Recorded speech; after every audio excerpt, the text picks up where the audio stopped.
अच्छा जी, अब हम स्टार्ट करते हैं अपना नया चैप्टर जिसका नाम है एजेंसी लॉ।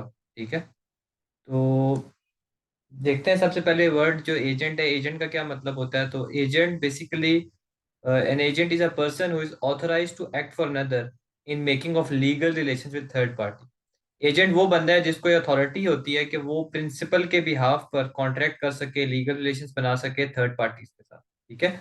उस बंदे को आप एजेंट कहते हो। फॉर एग्जाम्पल एक फुटबॉलर है। ठीक है। और फुटबॉलर जो है उसके उसने आगे जो है एजेंट उसका कोई है, उसने कोई एजेंट रखा हुआ है। ठीक है। अब फुटबॉलर बेसिकली क्या होगा, फुटबॉलर खुद प्रिंसिपल बंदा होगा। ठीक है। उसका एजेंट जो है वो उसके बिहाफ पे थर्ड पार्टीज और मोस्टली क्या होते हैं, क्लब्स, फुटबॉल क्लब्स, उनके साथ कॉन्ट्रैक्ट करेगा। ठीक है। कॉन्ट्रैक्ट कर सकता है, लीगल रिलेशन बना सकता है। तो ऐसा बंदा एजेंट कहलाता है जो कि किसी प्रिंसिपल के बिहाफ पर एक्ट कर सके, उसको अथॉरिटी हो। ऐसा बंदा जो है वो एजेंट कहलाता है। फॉर एग्जाम्पल कंपनी के परस्पेक्टिव से हम बात करें तो जो शेयर होल्डर्स होते हैं, शेयर होल्डर्स कंपनी के ओनर्स होते हैं, जो कंपनी को ओन करते हैं। लेकिन कंपनी को जो मैनेज करता है वो कौन करता है, डायरेक्टर्स करते हैं। ठीक है। डायरेक्टर्स जो है वो मैनेज करते हैं कंपनी को, शेयर होल्डर्स ओनर होते हैं। तो डायरेक्टर्स जो है वो एजेंट होंगे और शेयर होल्डर्स जो है वो आपके प्रिंसिपल होंगे। डायरेक्टर जो है कंपनी के बिहाफ पर बाकी जगह पे कॉन्ट्रैक्ट कर सकते हैं, उनको अथॉरिटी होती है। ठीक है। क्योंकि मैनेजमेंट का काम किन का होता है, डायरेक्टर्स का होता है। तो एजेंसी रिलेशनशिप यही होता है कि जहां पर एक एजेंट जो है वो अपने प्रिंसिपल के बिहाफ पर एक्ट कर सकता है और लीगल रिलेशंस कायम कर सकता है, इन अदर वर्ड्स कॉन्ट्रैक्ट कर सकता है थर्ड पार्टीज के साथ। और जो कॉन्ट्रैक्ट्स बेसिकली होंगे वो by the name of principal and third party होंगे, एजेंट के साथ डायरेक्टली नहीं होगा। यानी कि एक एजेंट जो है, एक फुटबॉलर है, उसको एजेंट जो है डिफरेंट क्लब से रब्ता करता है और एक क्लब के साथ उसका कॉन्ट्रैक्ट हो जाता है एजेंट का। तो कॉन्ट्रैक्ट बेसिकली किसका हुआ, फुटबॉलर का और क्लब का। एजेंट जस्ट उसके बिहाफ पर एक्ट कर रहा है। ठीक है। जब एजेंसी रिलेशनशिप कायम होती है तो कॉन्ट्रैक्ट जो है वो प्रिंसिपल और थर्ड पार्टी के दरमियान हो रहा होता है, एजेंट जस्ट उसके बिहाफ पर एक्ट कर रहा होता है। अब लिखा हुआ है कि the an agency the resulting contracts are made between principal and third party. जो कॉन्ट्रैक्ट्स होते हैं वो प्रिंसिपल और थर्ड पार्टी के दरमियान होते हैं और डायरेक्टली विद द एजेंट नहीं होते। ठीक है। An agency relationship exist in lot of situations. जैसे एक डायरेक्टर है वो अपनी कंपनी के एक एजेंट के बिहाफ, एजेंट के तौर पर काम करता है। पार्टनरशिप में जो पार्टनर्स हैं वो एजेंट है पार्टनरशिप के।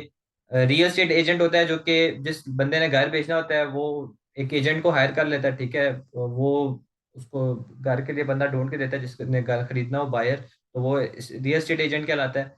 फिर ट्रैवल एजेंट जो है वो हॉलीडे कंपनी जो है अपने एजेंट जो है वो रखती है जो कि कस्टमर के साथ डील करते हैं, बुकिंग करते हैं। ठीक है। तो वो उसके बिहाफ पर काम करते हैं।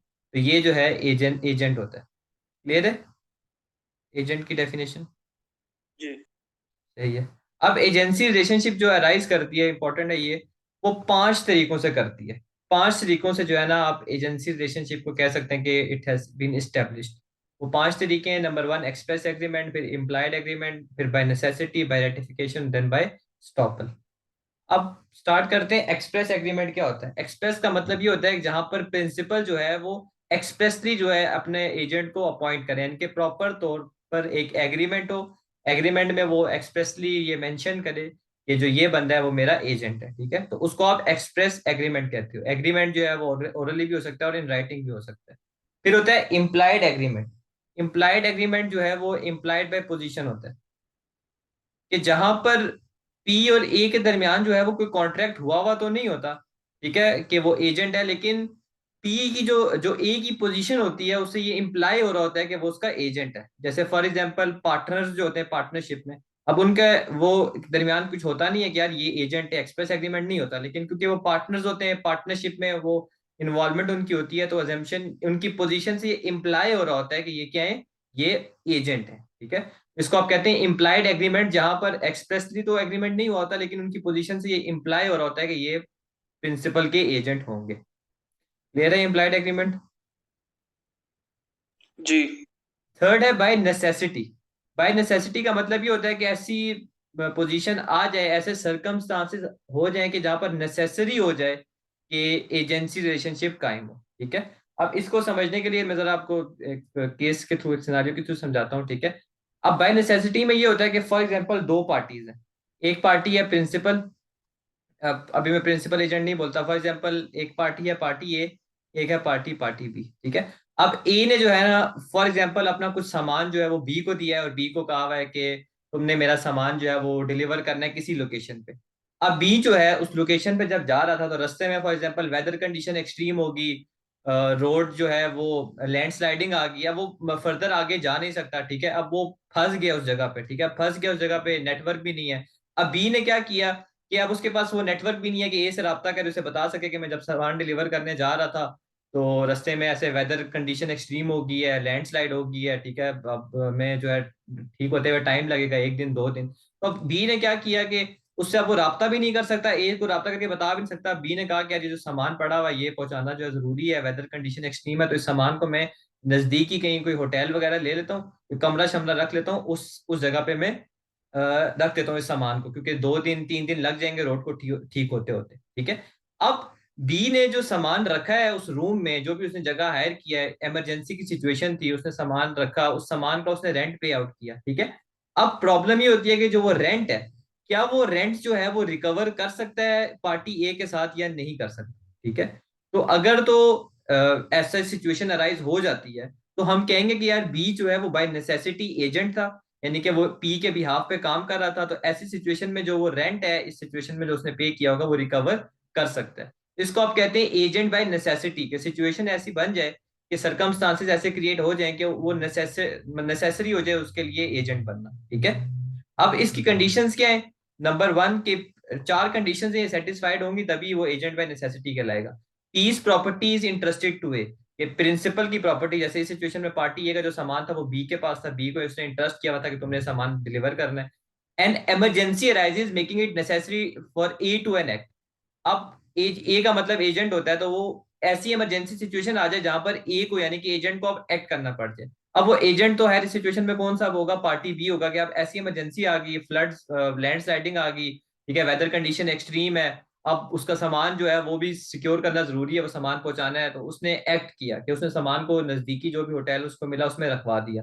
It is not possible to communicate with P, principal के साथ कम्युनिकेट करना पॉसिबल नहीं था, उससे पूछना ये पॉसिबल नहीं था कि यार ऐसी सिचुएशन में मैं क्या करूं, ठीक है। जैसे बी के लिए मुश्किल था, वेदर की वजह से वो इंटरनेट क्या कहते हैं आप, कनेक्टिविटी इश्यूज से कॉल नहीं कर सकता था फॉर एनी रीजन, अगर वो उससे कम्युनिकेट नहीं कर सकता था, ठीक है। और लास्ट है कि ए जो है वो पी के बेस्ट इंटरेस्ट में काम कर रहा हो, यानी कि जो बी वाला बंदा था वो ए के बेस्ट इंटरेस्ट में काम कर रहा था ना, कि उसका सामान जो है उसको नुकसान ना हो जाए, उसने उस सामान को नजदीक किसी जगह रूम पे स्टोर करवा दिया। तो ये चार कंडीशंस अगर सेटिस्फाइड होंगी तो हम कहेंगे कि यार वो एजेंट बाय नेसेसिटी है, और वो जो है कुछ भी जो उसने एक्सपेंसेस इनकर किए वो रिकवर कर सकता है प्रिंसिपल से। क्लियर है ये? जी। अब दो सिचुएशंस पढ़ते हैं, दो कॉन्ट्रास्टिंग सिचुएशंस है, जहां पर एक में वो बाय एजेंट बाय नेसेसिटी नहीं था, दूसरे में था। रियल लाइफ केसेस है।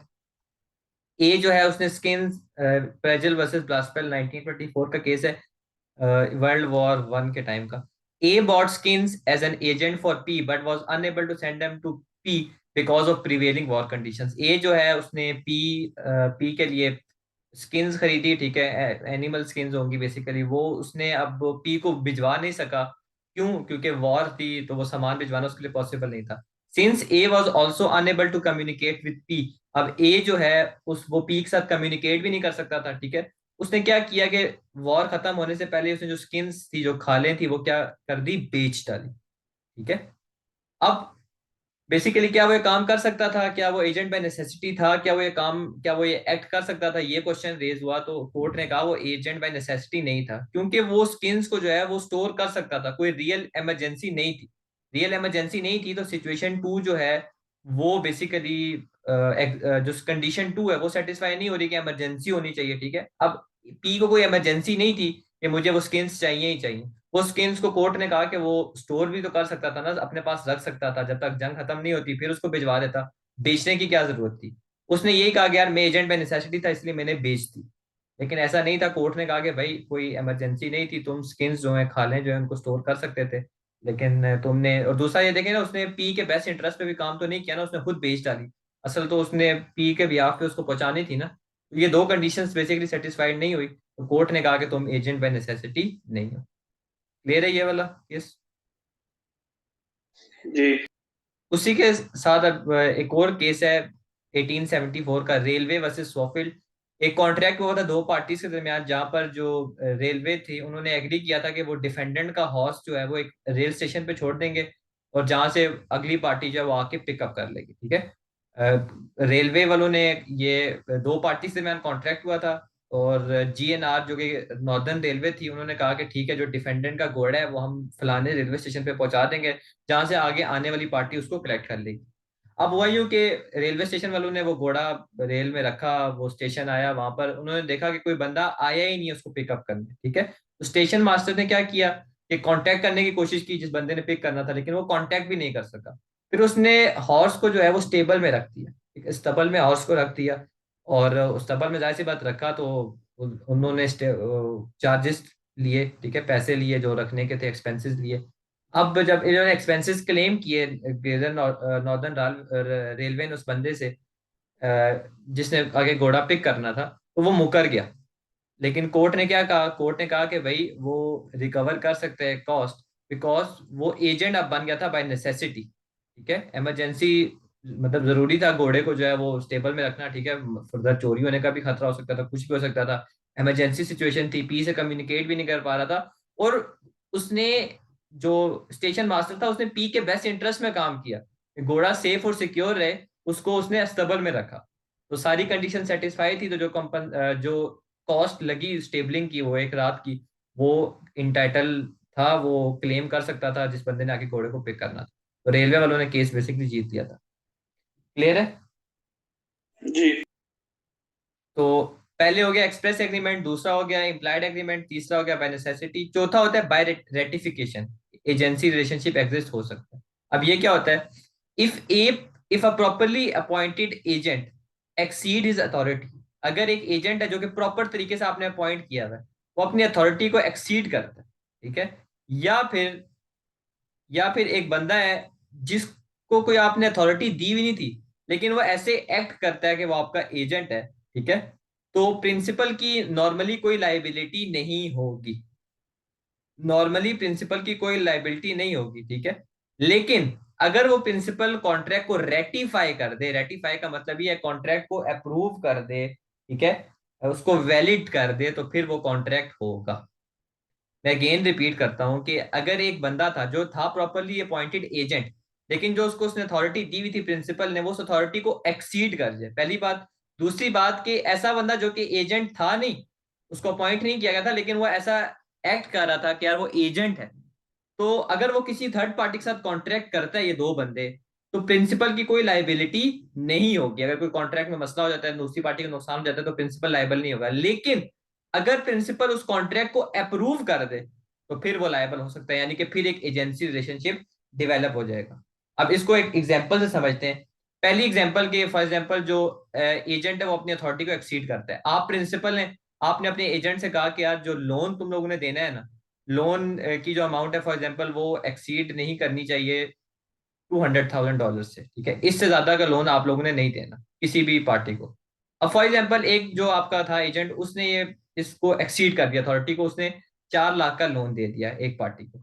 अब उसने अथॉरिटी एक्सीड कर दी, तो नॉर्मली जो है वो प्रिंसिपल लायबल नहीं होगा। हाँ, लेकिन प्रिंसिपल ये कह दे, देखो प्रिंसिपल के लिए भी तो फायदा है ना, लोन ज्यादा अगर उसको उसने दिया है, बेशक उसने उसको कहा हुआ था कि तुम्हारी अथॉरिटी यही है, लेकिन अगर उसने अगली पार्टी को ज्यादा लोन दे भी दिया एजेंट ने, तो प्रिंसिपल का फायदा है, क्यों, इंटरेस्ट ज्यादा मिलेगा, ठीक है, वो अर्निंग उसकी ज्यादा होगी। तो अगर प्रिंसिपल ये अप्रूव कर देना कि हाँ ठीक है चलो, तो मैंने अथॉरिटी तो एक्सीड किया, लेकिन मैं कॉन्ट्रैक्ट रेटिफाई कर देता हूँ, अप्रूव कर देता हूँ, तो फिर जो है वो एजेंसी एग्रीमेंट रहेगा, और फिर प्रिंसिपली रिलायबल हो। क्लियर है? जी। पहली सिचुएशन ये होगी। दूसरी सिचुएशन, जहां पर एक बंदा था एजेंट नहीं, उसके पास कोई अथॉरिटी नहीं थी, लेकिन वो ऐसा एक्ट कर रहा था कि वो एजेंट है। मिसाल के तौर पर फॉर एग्जांपल एक पार्टी ए है, उसने जो है वो हाउस फॉर सेल रखा, उसने एक घर जो है वो सेल करना था, ठीक है। अब बी एक बंदा था, बी। अब बी ने देखा कि यार ये हाउस फॉर सेल है, वो ए का एजेंट नहीं था, लेकिन उसने जो है ना, ये एक और थर्ड पार्टी थी, सी, उसको कहा कि जी यार ऐसा एक घर है, तो ये घर जो है फॉर सेल है, अगर तुमने लेना है तो बताओ। अब बी जो है वो ए का एजेंट तो नहीं, बी जो है वो ए का एजेंट तो नहीं है, लेकिन उसने अगर सी को ये मना लिया कि यार ये घर है, ठीक है, तो तुम ये घर खरीद सकते हो, तो नॉर्मली तो प्रिंसिपल की लाइबिलिटी नहीं होगी अगर फॉर एग्जांपल उसे एग्रीमेंट भी कर लेता है और बाद में उसको घर नहीं मिलता। लेकिन अगर प्रिंसिपल रेटिफाई कर दे, अप्रूव कर दे, यानी कि ए खुद बोल दे यार चलो ठीक है, ये बी मेरा एजेंट तो था नहीं, लेकिन इसने मेरे लिए मेरा घर तो बिकवा दिया ना, अच्छे रेट पे मुझे बिकवा दिया, तो चलो मैं इस कॉन्ट्रैक्ट को रेटिफाई कर देता हूँ, तो फिर वो रेटिफाई बाय रेटिफिकेशन एक एजेंसी रिलेशनशिप बन जाएगा। ठीक है, तो वो रेटिफाई कर सकता है, फिर प्रिंसिपल की लाइबिलिटी होगी। क्लियर है? जी। जी। सही है। तो रेटिफिकेशन का इफेक्ट ये होता है कि वो एज की अथॉरिटी को एज एन एजेंट, मतलब जो नजर आ रहा था कि यार इसकी अथॉरिटी नहीं थी, एक्सीड कर दी थी, इस चीज को वो बैक डेट कर देता है, यानी कि इसको रिवर्स कर देता है कि हाँ इसके पास अथॉरिटी थी। तो रेटिफिकेशन ये काम करता है कि यार चलो उसने फॉर एग्जाम्पल अथॉरिटी एक्सीड कर दिया, उस बंदे के पास अथॉरिटी नहीं थी, लेकिन अगर रेटिफिकेशन हो जाए तो रेटिफिकेशन जो है उस चीज को रिवर्स कर देती है, और अब वो यही एज्यूम करती है कि ए के पास एज एन एजेंट एक्ट करने की अथॉरिटी थी। ठीक है, लेकिन इसकी कुछ शर्तें भी हैं कि जो पी है, जो प्रिंसिपल बंदा है, ये शर्तें उसकी होनी चाहिए कि वो बंदा अगर उसमें ये चीजें हैं, पी में ये टर्म्स और कंडीशन को सेटिस्फाई कर रहा है, तो रेटिफिकेशन होगी। नंबर वन के प्रिंसिपल की कॉन्ट्रेक्चुअल कैपेसिटी हो टू मेक द कॉन्ट्रैक्ट, कॉन्ट्रेक्चुअली वो केपेबल हो कि वो कॉन्ट्रैक्ट कर सकते हैं प्रिंसिपल। ठीक है, और principal have been in existence both when contract was made, जब कॉन्ट्रैक्ट बना था और जब रेटिफिकेशन हुई थी, तो प्रिंसिपल का एग्जिस्टेंस में होना जरूरी है। अब ये थोड़ा मतलब कंफ्यूजिंग होगा कि यार इसका क्या मतलब है, तो इसको मैं आपको केस से समझाता हूँ कि 1866 का केस है कि promoters of the company, promoters वो लोग होते हैं कि अभी कंपनी बनी तो नहीं होती, लेकिन अभी वो इनिशियल स्टेज पे होती है कि बनने वाली है। अब प्रोमोटर्स का ये काम होता है कि कंपनी को प्रमोट करना, अभी बनाने से पहले जितने भी उसके एग्रीमेंट्स वगैरह डिटेल्स हैं उनको देखना। तो एक प्रमोटर थे कंपनी के, उन्होंने कॉन्ट्रैक्ट किया कंपनी के बिहाफ पे। अभी कंपनी बनी नहीं थी, लेकिन उन्होंने पहले ही जो है कॉन्ट्रैक्ट कर दिया और कंपनी के नाम पे प्रॉपर्टी खरीद ली, और बाद में प्रॉपर्टी खरीद के कुछ पैसे दे दिए, बाकी पैसे दूसरी पार्टी को नहीं दिए। अब दूसरी पार्टी ने जब कंपनी को जो है बेसिकली जब कंपनी पे क्लेम किया, तो कोर्ट ने कहा भाई कंपनी तो एग्जिस्टेंस में थी ही नहीं, अभी इनकॉर्पोरेट तो हुई नहीं है ही नहीं, तो एग्जिस्टेंस में थी ही नहीं, तो कंपनी जो है वो कोई कॉन्ट्रैक्ट को रेटिफाई नहीं कर सकती। प्रोमोटर्स वो खुद लायबल है। ठीक है, प्रोमोटर्स जिन लोगों ने आपके साथ ये कॉन्ट्रैक्ट किया वो लायबल है। प्रोमोटर्स ने अगर कंपनी के नाम पे कॉन्ट्रैक्ट भी किया था, तो कंपनी तो उस वक्त एग्जिस्टेंस में थी ही नहीं, तो इसलिए वो रेटिफाई नहीं कर सकती, तो उस चीज का एग्जिस्टेंस में होना जरूरी है।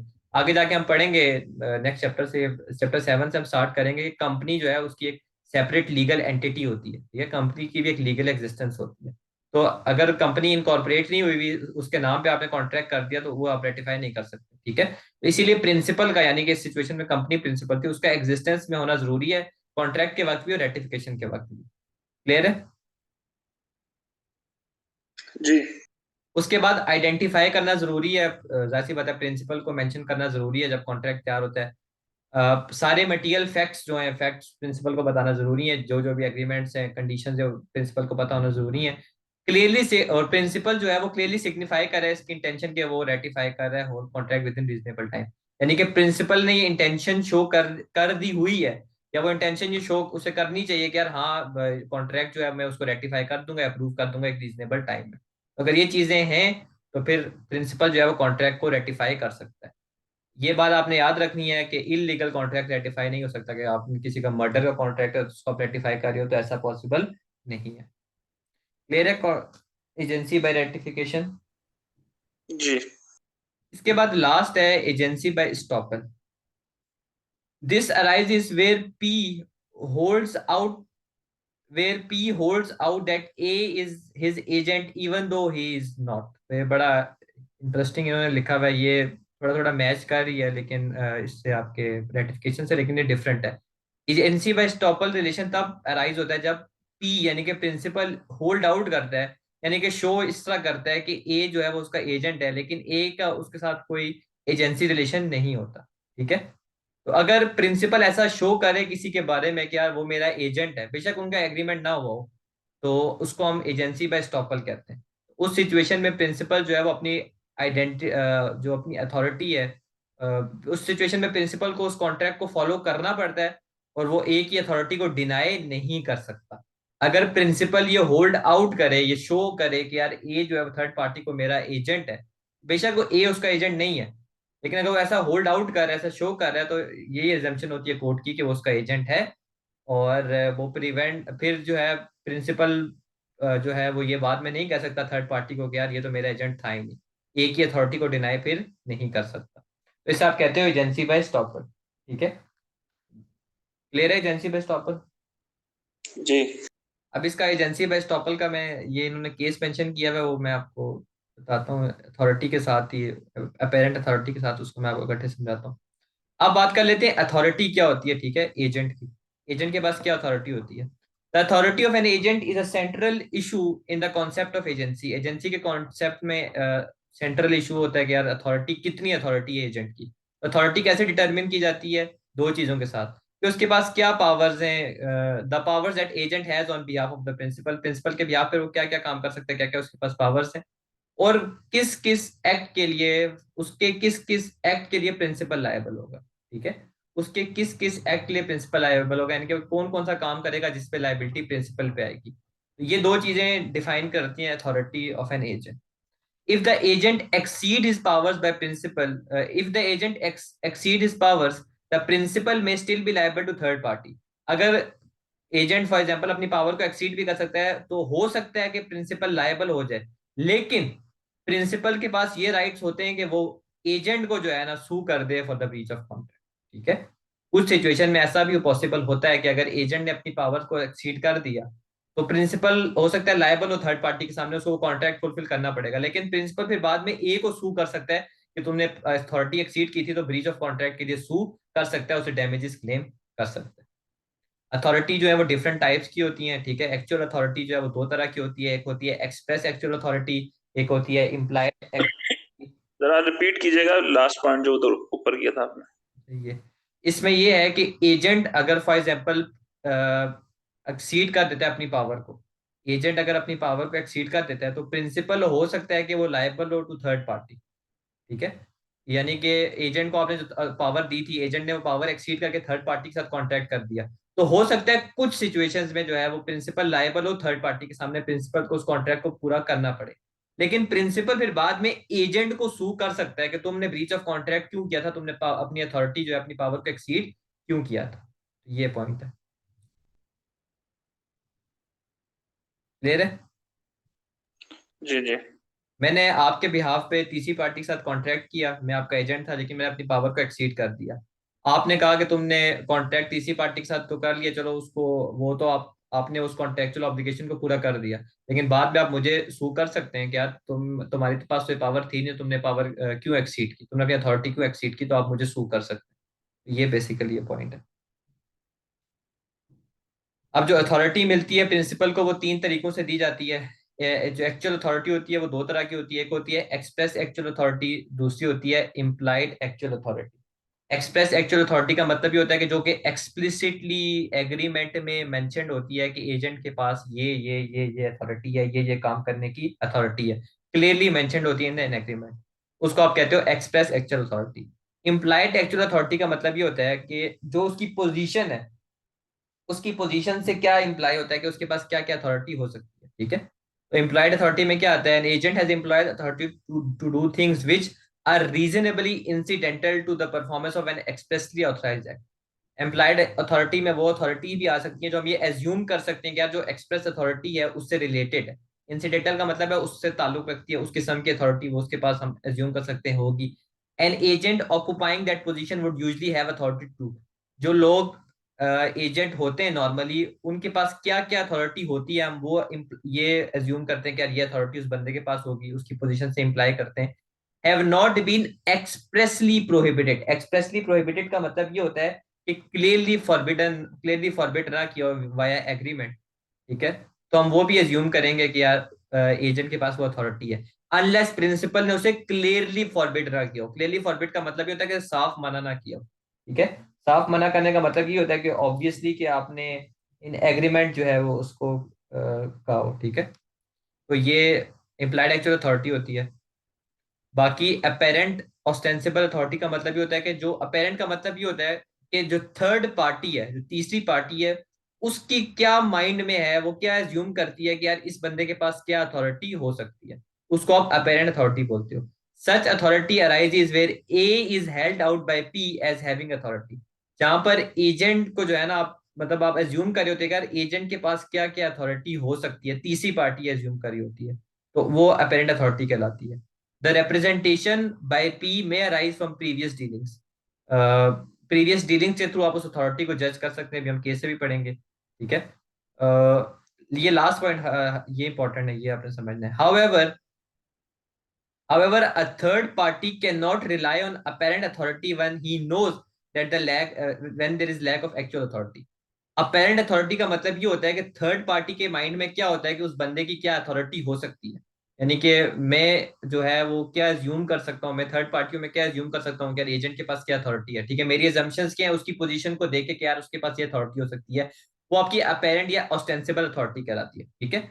लेकिन अगर मुझे ये पता है कि उस बंदे के पास ये अथॉरिटी, मतलब मेरी एजम्पशन ये है कि उसके पास ये अथॉरिटी होगी, लेकिन अगर मुझे पता चल जाए कि उसके पास ये अथॉरिटी नहीं है, तो फिर मैं उस पर रिलाई नहीं कर सकता और कॉन्ट्रैक्ट नहीं कर सकता। क्लियर है पॉइंट?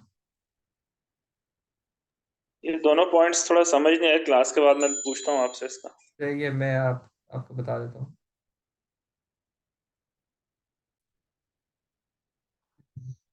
अच्छा, अब ये अपेरेंट अथॉरिटी को जरा एग्जांपल से समझते हैं, इस एग्जांपल से आपको सारा कुछ समझ आ जाएगा।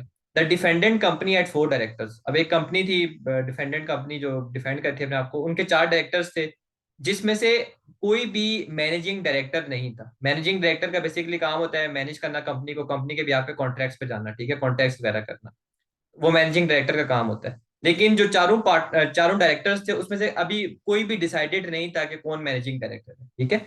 एक डायरेक्टर जो था वो बिजनेस को खुद चला रहा था और वो बिजनेस के बिहाफ पर नंबर ऑफ कॉन्ट्रैक्ट्स कर रहा था क्लेमेंट के साथ पहले, ठीक है।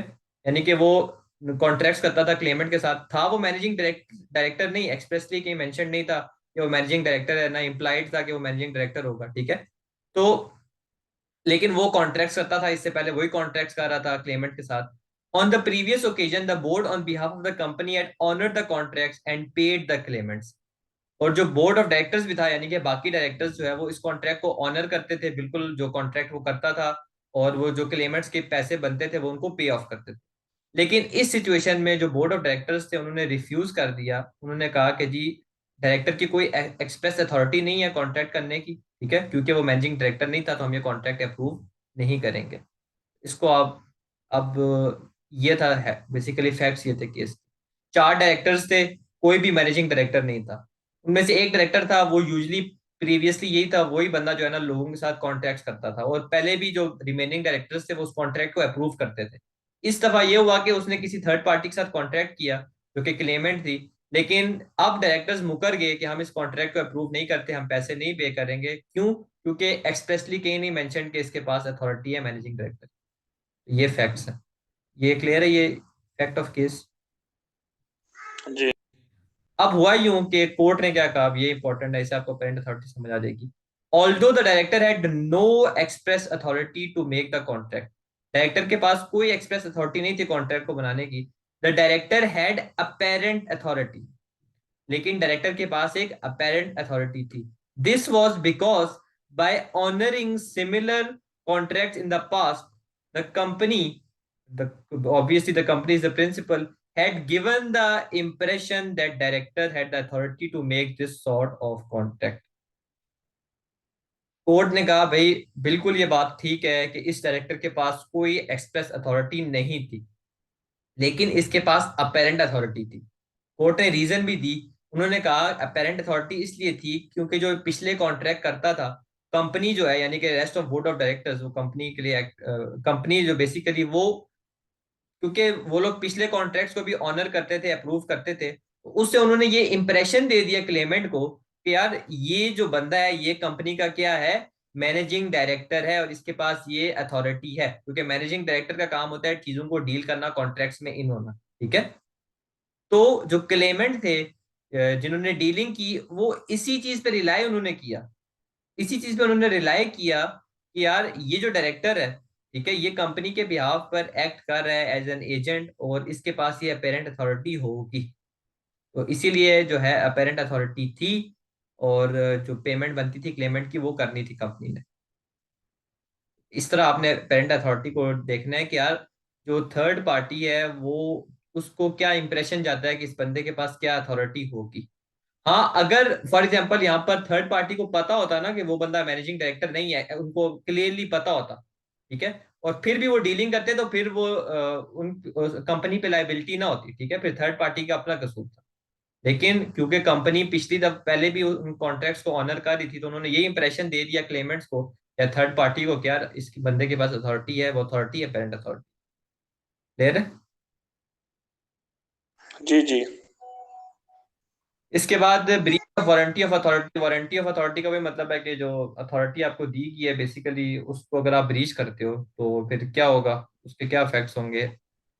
As if an agent act has no authority और exceed, if an agent has no authority, अगर एजेंट के पास कोई अथॉरिटी नहीं है या वो एक्सीड कर देता अथॉरिटी, तो प्रिंसिपल जो है वो कॉन्ट्रैक्ट को रेटिफाई कर सकता है, ठीक है, और अपने आप को लायबल ठहरा सकता है। अभी हमने पढ़ा था रेटिफिकेशन। और दूसरा काम भी कर सकता है, आप माइक म्यूट करते हैं। प्रिंसिपल दूसरा काम भी कर सकता है क्या, कि कॉन्ट्रैक्ट को रेटिफाई ना करे और एजेंट को कह दे कि जी तुम लायबल हो थर्ड पार्टी के सामने, ठीक है, तुमने जो है वो वारंटी ऑफ अथॉरिटी को ब्रीच किया, ठीक है, बिकॉज ही वारंटेड और promised that he had no authority which he did not possess। तो breach of warranty of authority का यही मतलब है कि अगर एजेंट के पास कोई अथॉरिटी नहीं है या वो अपनी अथॉरिटी को एक्सीड करता है, तो प्रिंसिपल दो काम कर सकता है। नंबर वन, कॉन्ट्रैक्ट को रेटिफाई कर दे और वो लायबल बन जाए। दूसरा काम, कॉन्ट्रैक्ट को रेटिफाई ना करे और एजेंट से कहे भाई तुम लायबल हो क्योंकि तुमने ब्रीच किया। क्लियर है? जी जी। इसके बाद लाइबिलिटी जो है वो क्या क्या हो सकती है।